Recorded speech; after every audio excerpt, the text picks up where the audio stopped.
विद्यार्थी मित्रों, मारी यूट्यूब चैनल में तमारू हार्दिक स्वागत है। आज आप कॉस्टिंग एकाउंट में परोक्ष खर्चा हिसाब ने अंदर આપણે થિયરિકલ બધી વિગત સમજી ગયા।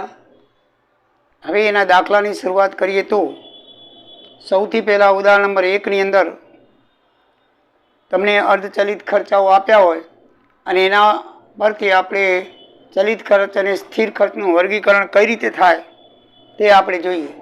આમાં બે પદ્ધતિ છે, એક ફાળવણીના પ્રમાણે અને એક ચલિત ખર્ચ અને અર્ધચલિત ખર્ચ પરથી બે સૂત્રો આપેલા છે। સૂત્રોને પ્રમાણે તમારે કઈ રીતે દાખલો ગણવો એ સમજૂતી તમને હું આપું છું। તો સૌથી પહેલાં આપણે ઉદાહરણ નંબર 1 ની અંદર તમને અર્ધચલિત ખર્ચાઓ આપેલા છે અને એના ઉપરથી તમારે ચલિત ખર્ચ અને સ્થિર ખર્ચ કેવી રીતે શોધાય એ આપણે જોઈએ। તો મિત્રો, આ દાખલાની રકમ છે આટલી, એટલે હું રકમ અલગથી તમને દર્શાવતો નથી। આ પહેલી 3 કોલમ છે એની રકમ છે પૂરેપૂરે, ને એના ઉપરથી તમને કીધેલું છે કે ચલિત ખર્ચ અને સ્થિર ખર્ચ શોધો।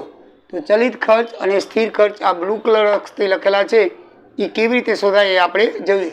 સૌથી પહેલાં લખેલું છે કે એક વસ્તુનું ઉત્પાદન કરતી કંપનીના ચોપડામાંથી 30 જૂન 2020ના રોજ પ્રથમ 6 માસના હિસાબોમાં નીચેની માહિતી આપવામાં આવી છે।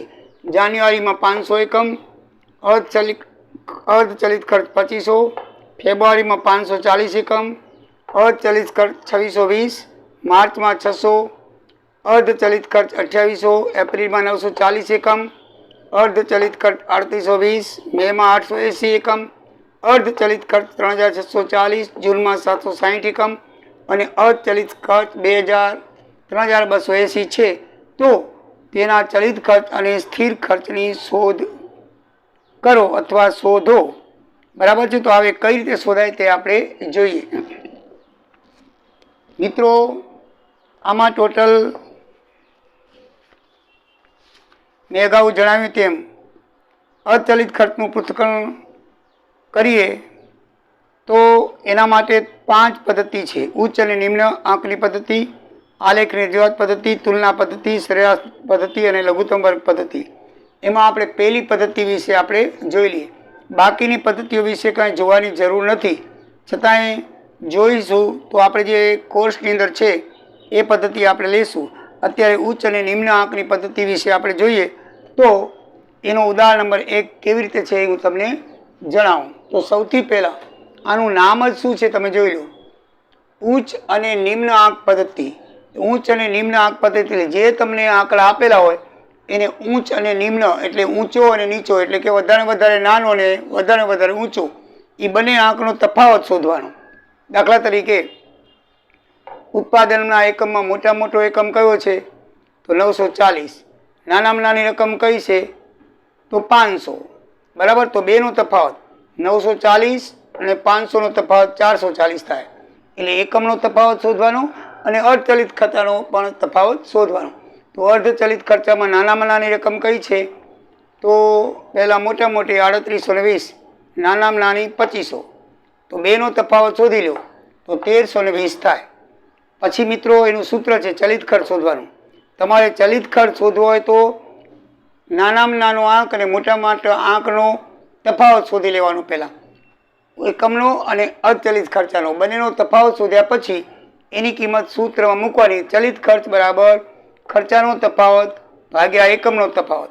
ખર્ચાનો તફાવત છે 1320 ભાગ્યા એકમનો તફાવત છે 440, એટલે 3 આવ્યા। 440 તેરી 1320 થાય એટલે 3 આવ્યા। તો મિત્રો, હવે ઉત્પાદનના એકમને આ જે ચલિત ખર્ચ આવ્યો એને તમે ગુણતા જાઓ, એટલે ઉત્પાદનના એકમને આ જે ચલિત ખર્ચ જે આંક આવ્યો એ આંકને તમે ગુણતા જાઓ એટલે એનો ચલિત ખર્ચ આવશે। આ જે આંક આવ્યો એ ચલિત ખર્ચનો આંક છે। તો 500 ગુણ્યા 3 1500 ચલિત ખર્ચ થશે, 540 ગુણ્યા 3 તો 1620 ચલિત ખર્ચ થશે, 600 ગુણ્યા 3 એટલે 1800 ચલિત ખર્ચ થશે, 940 ગુણ્યા 3 તો 2820 ચલિત ખર્ચ થશે, 880 ગુણ્યા 3 એટલે 2640 ચલિત ખર્ચ થશે, 760 ગુણ્યા 3 એટલે 2280 ચલિત ખર્ચ થશે। આ ચલિત ખર્ચનું સૂત્ર છે। જે ચલિત ખર્ચ આવે 3 આવ્યું તો એ 3ને ઉત્પાદનના એકમને દરેક ઉત્પાદનના એકમ દીઠ 3 રૂપિયા ચલિત ખર્ચ આવ્યો કહેવાય. જે એકમો આપ્યા છે એને તમે 3 મૂકી દો એટલે તમારો ચલિત ખર્ચ શોધાઈ જાય. 500 એકમનો ચલિત ખર્ચ 1500 રૂપિયા, 540નો ચલિત ખર્ચ 1620 રૂપિયા અને 600 રૂપિયાનો ચલિત ખર્ચ 1800 રૂપિયા, 940નો ચલિત ખર્ચ 2820 રૂપિયા, 880નો ચલિત ખર્ચ 2640 રૂપિયા અને 760નો ચલિત ખર્ચ 300 રૂપિયા. બરાબર મિત્રો, એ શોધાઈ ગયું. હવે તમારે સ્થિર ખર્ચ શોધવો છે. એનું સ્થાયી ખર્ચ શોધવો છે. એટલે સ્થિર એટલે સ્થાયી એક જ કહેવાય. તો કુલ અર્ધચલિતમાંથી ચલિત ખર્ચ બાદ કરતા જાઓ. આ કુલ અર્ધ ખર્ચ 2500 છે, એમાંથી ચલિત ખર્ચ 1500 બાદ કરો એટલે 1000, 2600માંથી 1620 બાદ કરો એટલે 1000, 2800માંથી 1800 બાદ કરો એટલે 1000, 3820માંથી બાદ કરો 2800 એટલે 1000, 3620માંથી 2640 બાદ કરો એટલે 1000, 3280માંથી 1000, 2280 બાદ કરો એટલે 1000. મિત્રો, આ સ્થિર ખર્ચ છે એટલે આંક સહીમાં આવશે. 1000 1000 1000 1000 સ્થિર ખર્ચ છે. સ્થિર ખર્ચ હંમેશા સહીમાં આંકડો આવે. બધામાં જુઓ, આ બધી ગણતરી કરી પણ આંકડો સહીમાં આવશે 1000 1000. બરાબર છે. પછી ચલિત ખર્ચ અને સ્થિર ખર્ચનો સરવાળો કરો તો આપણો અર્ધચલિત ખર્ચ મળી જાય. 1500 1000 2500, 1620 1000 2620, 1800 1000 2800, 2820 1000 3820, 2640 1000 3640, 2280 વત્તા 1000 બરાબર 3280. એટલે અર્ધચલિત ખર્ચામાંથી કેટલા ચલિત ખર્ચા હતા અને કેટલા સ્થિર ખર્ચા હતા એ આપણે આ બે સૂત્રની મદદથી આપણે શોધ્યું. એકદમ ઇઝી છે.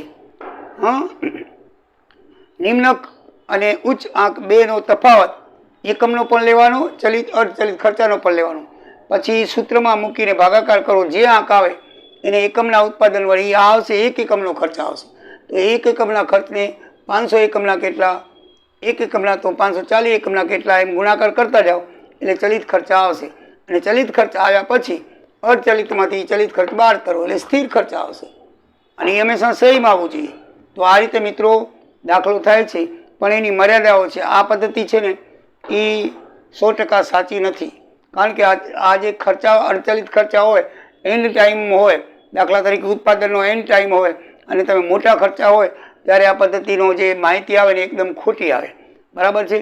દાખલા તરીકે ઉત્પાદનનો છેલ્લી પદ્ધતિ હોય અને એનો ખર્ચ બહુ મોટો હોય અને શરૂઆતમાં બહુ નાનો હોય તો આ પદ્ધતિ છે એનાથી જે માહિતી આવે છે એ ખોટી મળે. કારણ કે થોડોક સમય બાકી હોય ઉત્પાદનના એકમને, અને જો એ ખર્ચા વધારે હોય તો એ દરેક એકમ પ્રમાણસર વેચાતો નથી.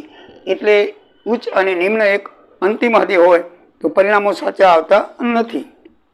બીજું, ટૂંક સમય માટે ઉચ્ચ અને નિમ્ન કાર્યની સપાટી ધ્યાનમાં લેવામાં આવે તો તે સંબંધી જે પરોક્ષ ખર્ચ કરવામાં આવે તો તેને લગતી માહિતીની રજૂઆત સાચી હોતી નથી. એટલે કે જો ટૂંક સમય માટે, થોડા સમય માટે ખાલી ઉત્પાદન કરવાનું હોય, તમે એમાં પછી નિમ્ન આંકને ઉચ્ચ આંક લો તો એ પણ બરાબર થતું નથી. થોડા સમયમાં જે ઉત્પાદન એકમ ઉત્પન્ન થાય છે એના માટે આ પદ્ધતિ નકામી છે મિત્રો. તો આ એકદમ સરળ અને સીધી તમને પદ્ધતિ પૂછાય તો એકદમ સરળ છે. આ જે આંકડા આપેલા હોય એ બંનેનો તફાવત કરો. બંનેના તફાવતનો ભાગાકાર કરવાથી 1 એકમ આવશે. પછી એકમને ગુણી નાખો એટલે ચલિત ખર્ચા આવશે અને ચલિત ખર્ચાને અર્ધચલિતમાંથી બાદ કરો એટલે સ્થિર ખર્ચ આવી જશે. તમારો દાખલો પૂરો, તમારો જવાબ સાચો. મિત્રો, બરાબર ખબર પડી? હવે પછી બીજા દાખલા ગણવાના છે આના નેક્સ્ટ વિડીયોમાં. એ આપણે પરોક્ષ ખર્ચની ખાતાવાર પરોક્ષ ખર્ચની આપણે જે કોના આધારે, ફાળવણીના આધારે જે કરવાનું છે. દાખલા તરીકે પરોક્ષ ખર્ચાની ખાતાવાર ફાળવણી એટલે દાખલા તરીકે ભાડું આપેલું હોય તો રોકેલી જગ્યાના પ્રમાણમાં ફાળવણી કરવાની. દાખલાની અંદર તમને ખર્ચા આપેલા હશે. આજે હતા આપણે ઉચ્ચ અને નિમ્ન પદ્ધતિથી કરી. હવે જે આવશે એ ફાળવણીની પદ્ધતિ પ્રમાણે છે. ફાળવણીના આધાર પર દાખલો ગણવો પડશે કે ભાઈ આ ચલિત ખર્ચ છે, ભાડુંને વેરો છે તો કેવી રીતે કયો આધાર લેવો? તો રોકેલી જગ્યાના આધારમાં લેવો. કેટલી જગ્યા રોકેલી છે? વીજળી બત્તી તેના આધારે ગણવી તો પોઈન્ટની સંખ્યા કે રોકેલી જગ્યાના આધારમાં ગણવી. કેન્ટીન ખર્ચ, સુપરવાઇઝર ખર્ચ, કામદાર ખર્ચ કોના આધારે ગણવો? તો કામદારની સંખ્યાનું પ્રમાણ આપેલું એના આધારે ગણવો. વીમો, સમારકામ, ઘસારો કોના આધારે ગણવો? તો મિલકતોના પ્રમાણમાં ગણવો. પરોક્ષ મજૂરી કોના આધારે કરવી? તો દરેક ખાતાની પ્રત્યક્ષ મજૂરી, જે મોટા ખર્ચા હોય દરેક ખાતાની જે પ્રત્યક્ષ મજૂરી હોય એને જ પરોક્ષ ગણી લેવાની. દાખલો જોશો એટલે ખ્યાલ પડશે. પાવર બળતણ કોના આધારે કરવું? હોર્સ પાવર કે કિલોવોટના કલાકના પ્રમાણમાં કરવું. ટેકનિકલ ડિરેક્ટરની ફી અને કારખાનાના મેનેજરનો પગાર કોના આધારે ફાળવણી કરવી? તો આપેલ સમયના આધારે ફાળવણી કરવી. કર્મચારી વીમા યોજના ESISમાં ફાળો, પછી પ્રોવિડન્ટ ફંડમાં ફાળો, PF એટલે પ્રોવિડન્ટ ફંડ, પછી પેન્શન ફંડમાં ફાળો વગેરે કોના આધારે ગણતરી કરવી? તો ચૂકવેલ મજૂરીના આધારે ગણતરી કરવાની મિત્રો. તો આ જે છે એ નેક્સ્ટ આ દાખલાની રીત નંબર 1 આવી કે જે તમને નિમ્ન અને ઉચ્ચ આંકને આધારે આપણે કરવાની છે.